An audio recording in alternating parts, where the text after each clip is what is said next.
How does that feel though? Like, you know what I'm saying? Did you ever imagine that you have 10 number ones Ever. ever? Never in the history of my life. Like, I could never like imagine. Like for me, what's crazier about it, that to me is like being able to meet my childhood idols, being able to sit down with LL Cool J, right? My favorite rappers of all time ever. When I made the Relapse album, Right. he sat in the car, in the truck, and we drove around, and he listened to the whole album. And I was sitting there thinking to myself, like, I don't even know what to say, because I don't want to play myself. You know what I'm saying? Like, I don't want to, like, but before you got out the truck, I was like, yo, man, I just want to say, like what you mean to me, man. Like, and I was trying to like not make it come off sappy, but I was just like, yo, man, I'm a stan of you. You know what I'm saying? Like, yeah. but just to sit there and be like, all right, 15, 16-year-old Marshall thinking that could actually happen one day. Crazy. You know? Who knew? Who actually knew that LL Cool J was one of Eminem's favorite rappers? You know, a lot of people wouldn't even think that right now. You know, but even this guy where he is now, he knows how to appreciate the people that came before him. Every time, every album, yeah, he's got some appreciation to the greats that were before him. You know, every interview he's got appreciation. Like, this is another thing that keeps bringing him up, but people don't understand that. Right. And I'm gonna be sitting in the car. LL's gonna be sitting around in the car with me, and he's listening to my album. Wow. Fuck out of here. Wow. Like, that to me, like meeting Dre was just like, holy shit.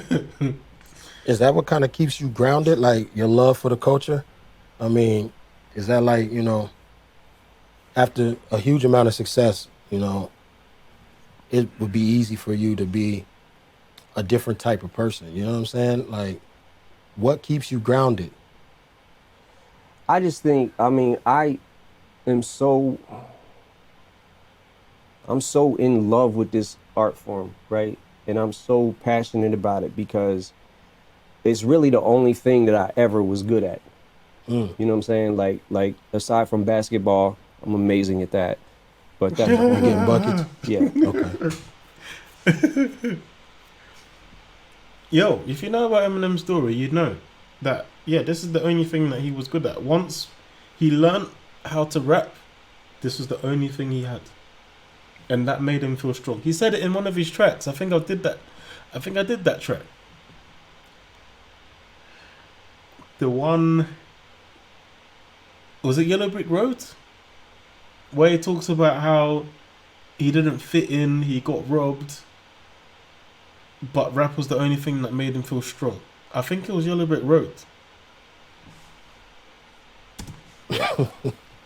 But nah, it just, you know, I just love it. I love to watch, like, you know, like the YBN Cordays come up, and you're like, oh shit, he's gonna be the next. You know what I'm saying? Like, it's the same shit why when I listen to one of your songs, I don't really want to, because it gets, like, I get anxiety, but I have to. I mean, I not that I don't want to, but... Yeah, man, I mean... That's the same issue with me. Yeah, there's certain songs that I wanted to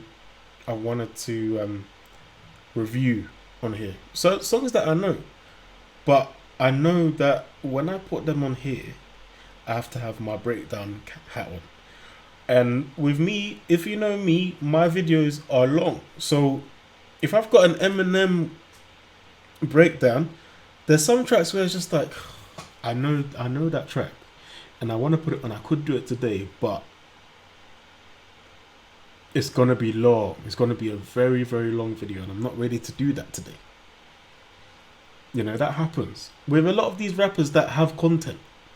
You know, that's why I haven't finished Royce's album yet, because, bruv, if that's the intro, then what's the rest gonna be about, bro? It's that I get nervous, especially with new stuff. Music to be murdered by. Oh my gosh, I didn't know what to expect, especially with that track with King Crooked and Joel. Oh my days. Like I just had to get through it, but it wasn't easy, because you're trying to catch as much as I try to catch as much as I can so I can give you guys more meaning from it, and that's why it hurts when I'm editing and I catch more bars, because it's like, oh, I could have said that, but I didn't catch it the first time, but we're all here to be real, so.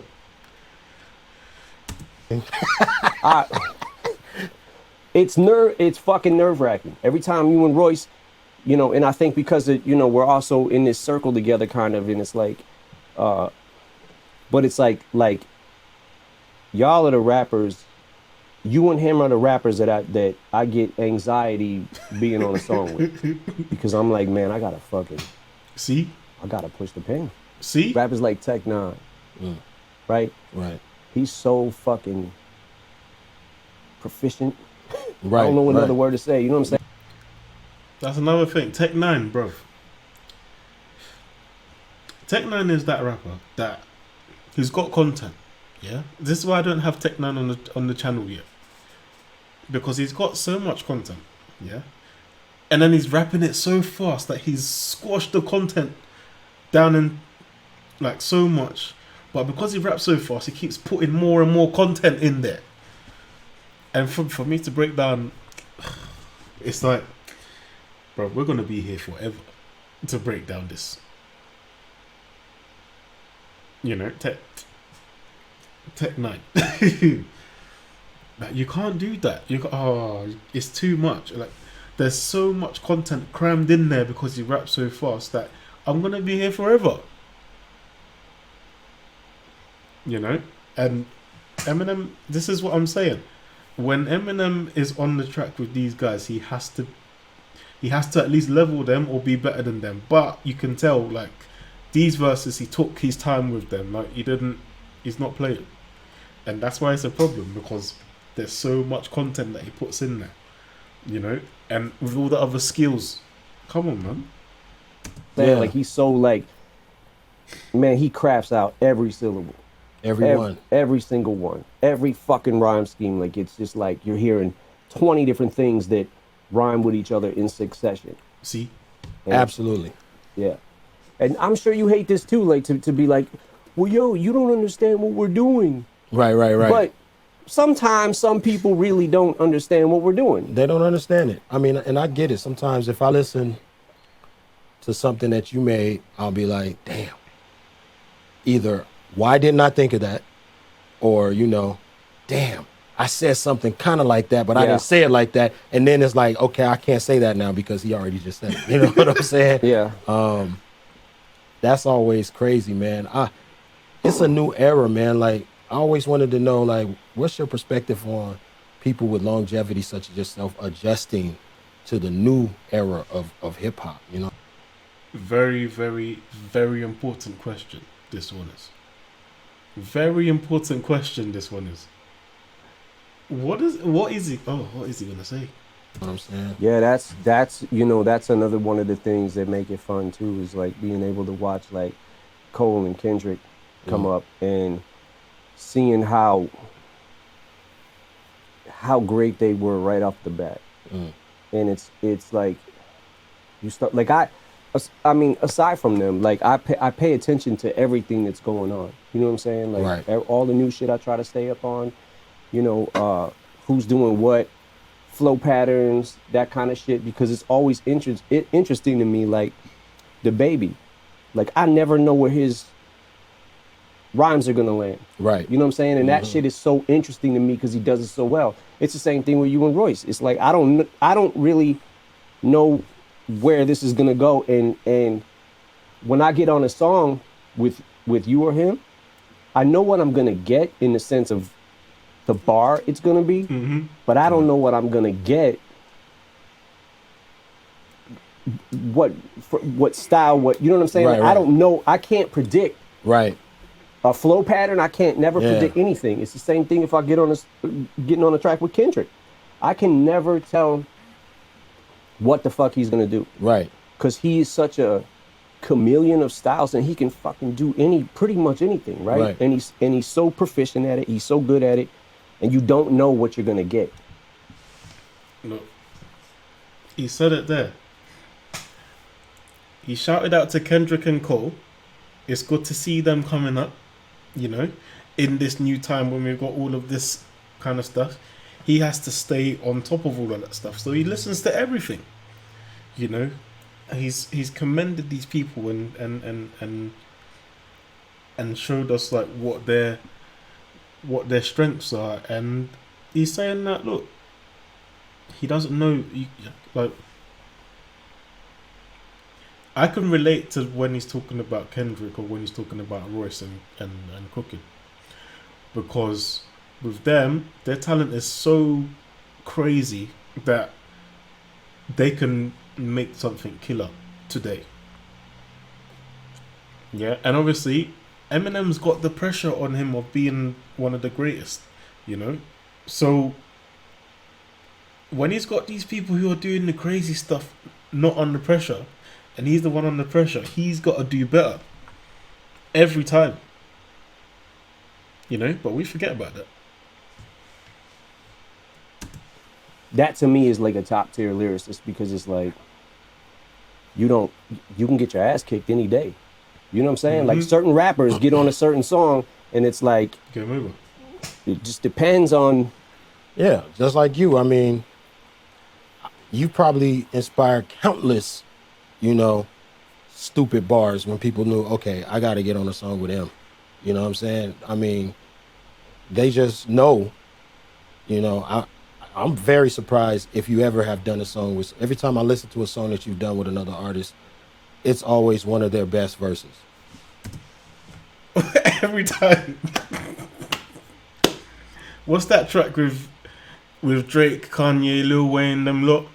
Bruv, if you don't know about that track, yeah, when Eminem dropped his verse, yeah, was it Kanye and Drake? I think Kanye and Drake had to rewrite their verse, bruv, because Eminem killed too much. It's a problem. It's a problem. You see what I'm saying? It's like you inspired them to push their pen like that. You know what I mean? And that's got to be something to walk in the room and just change the energy. Absolutely. Absolutely. I mean, but it's, you know, it's a craft that, you know, I don't know if I've mastered it yet, but I'm still trying to figure shit out. You know what I'm saying? Like, as long as I've been in the game, I'm always trying to figure out new flow patterns and new, you know what I'm saying? Like new cadences and shit, and still trying to always get it right, you know? Cause it's like, I making an album, I don't always get it right. I don't always get every song right. I don't always get every delivery right, you know? It's true. That is so true. You know?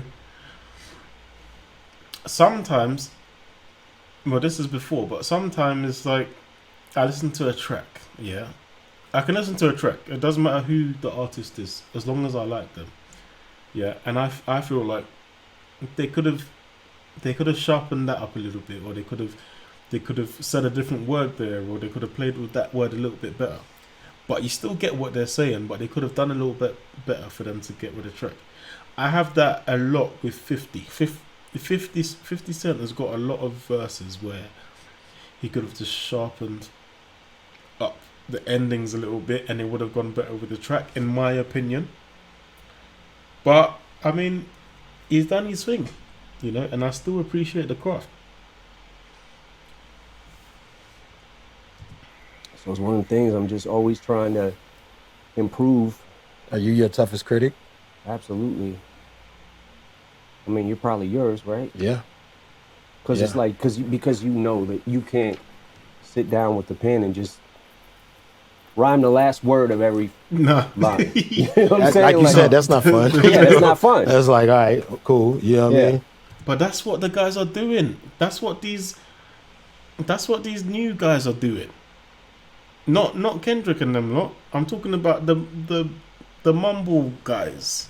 That's what they're doing. Can't believe you like that. Anyway.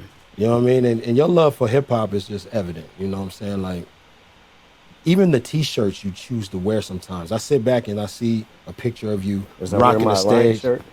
You feel me? Yeah. Like, that's what I'm saying. Like you, I think you had like Lakim Shabazz on one of your T-shirts. You know what I'm saying? Yo. And a lot of people don't even know, you know, who that call themselves hip hop heads might not even know who that is on your shirt. Is that something you do on purpose? I mean, It is something I do on, well, A, because I love it, Mm-hmm. because it's fun for me. Like, it makes me feel like a kid again. It's like, oh shit, I got this album cover on. Like think about, when I think of like iconic album covers, NWA's first album cover, Audio 2's first album cover, Mm-hmm. like the color scheme of that, like how Right. they was wearing the airbrush shirts and Right, shit. right, like, right.